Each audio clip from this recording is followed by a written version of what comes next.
hidrometeorologi di 3 provinsi ini melibatkan sejumlah korban, baik manusia maupun kerusakan. Kalau slide itu yang meninggal dunia adalah dalam data kita adalah 1.205 orang dan yang hilang 139 orang. Dan pengungsi juga tadinya 2 juta lebih, sekarang menjadi lebih kurang 12.994 yang ada di tenda. Kemudian kami lanjut, jumlah kabupaten kota yang terdampak 52 kabupaten kota, kecamatan 491, desa 4.511. Termasuk kerusakan rumah, baik ringan, sedang, berat maupun yang hilang.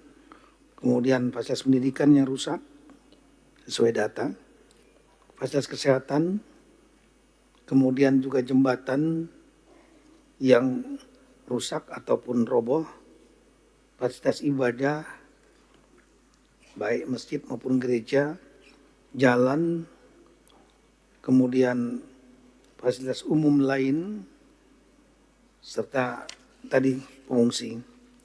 Kemudian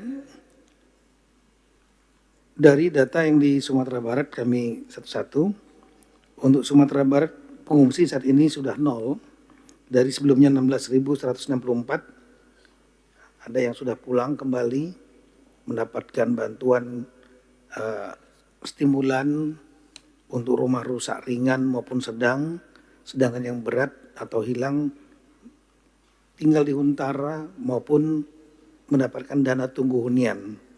Jadi alhamdulillah untuk Sumatera Barat kami sudah melakukan pengecekan di 16 kabupaten kota yang terdampak tidak terdapat pengungsi di tenda. Kemudian Sumatera Barat yang meninggal lebih 267 dan yang hilang adalah 70 orang. Kami lanjutkan untuk Sumatera Barat, 16 dari 19 kabupaten yang ada terdampak, 125 kecamatan dan desa 568. Juga ada kerusakan baik rumah maupun pasdik, faskes, jembatan, rumah ibadah, jalan, sebagaimana dalam data.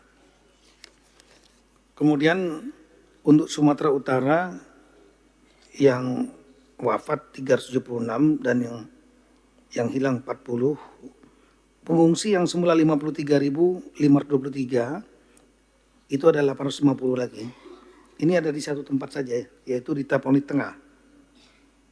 Di samping ada kerusakan rumah lebih kurang 30.000 lebih, baik yang rumah ringan, sedang maupun berat sudah kami klasifikasikan sebagaimana dalam data di sebelah kanan atas. Kemudian untuk Sumatera Utara, dari 33 kabupaten kota yang ada, 18 terdampak, kecamatan 163 dan desa 897. Juga ada rumah yang rusak ringan, sedang, berat maupun hilang, pasdik, faskes, jembatan, rumah ibadah termasuk gereja, kemudian juga jalan yang terputus ataupun longsor, fasilitas umum. Dan kemudian sekali lagi jumlah pengungsi yang semula 53.523 di tenda, sekarang tinggal 850 khususnya di Tapanuli Tengah. Kemudian untuk Aceh yang wafat 562 orang, yang menghilang 29 orang, dan pengungsi yang semula 1,4 juta sekarang 12.144 yang ada di tenda. Kerusakan rumah 256.258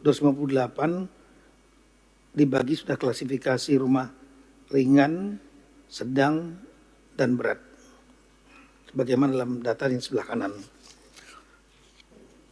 Kemudian untuk di wilayah Aceh ini memang dari 23 kabupaten kota, 18 kabupaten kota terdampak.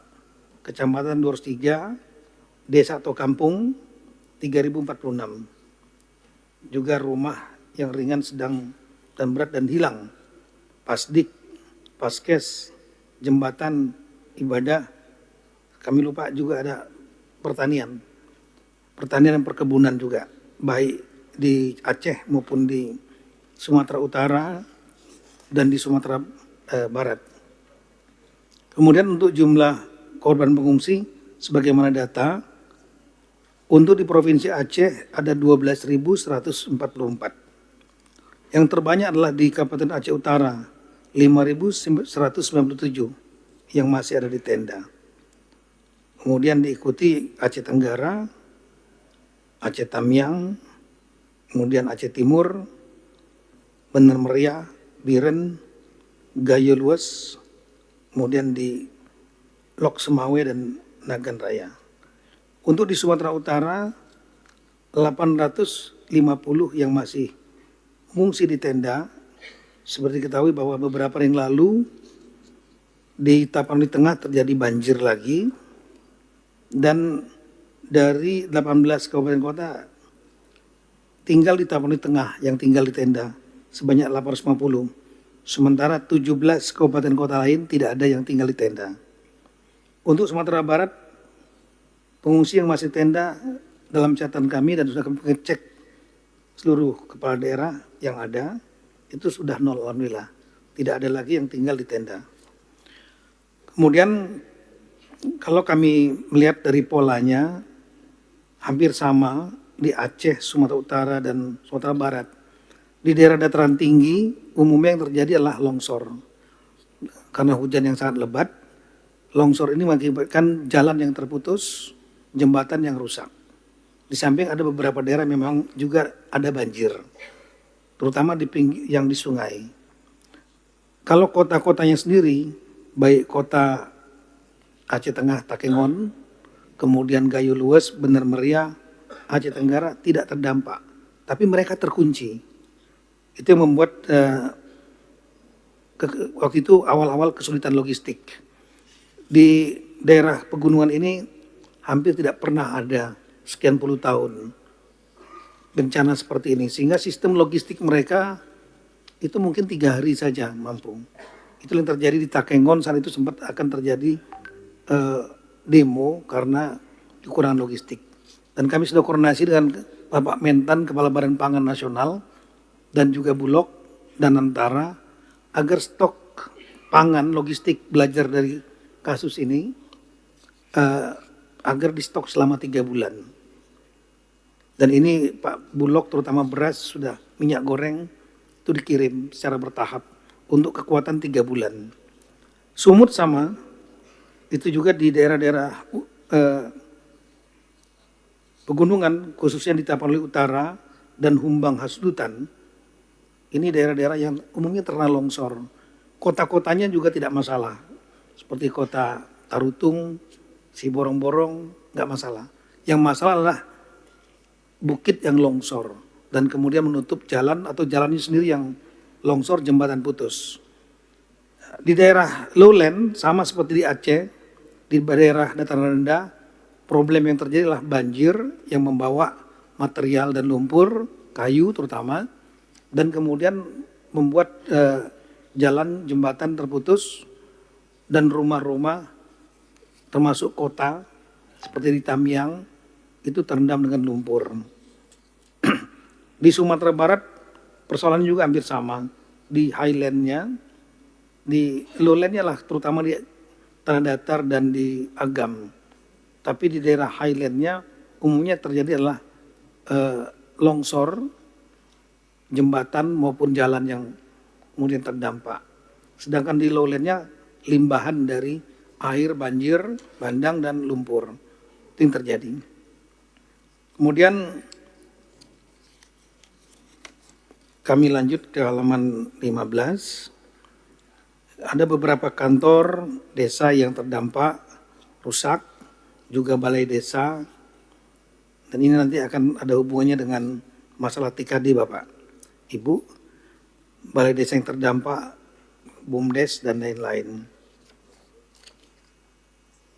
Kemudian yang hilang, ini juga perlu ada penyelesaian. Jadi ada desa yang hilang 29. karena terbawa longsor atau terkena banjir. Di Aceh paling banyak, yaitu 21 desa kampung yang hilang. Di Aceh Tamiang, Nagan Raya, Aceh Tengah, dan Gayo Luas.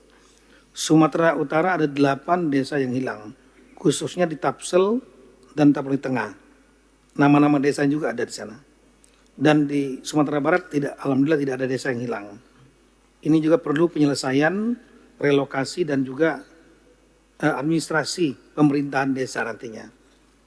Karena desa yang hilang itu nanti kita akan bangun kembali atau dihilangkan dalam administrasi pemerintah.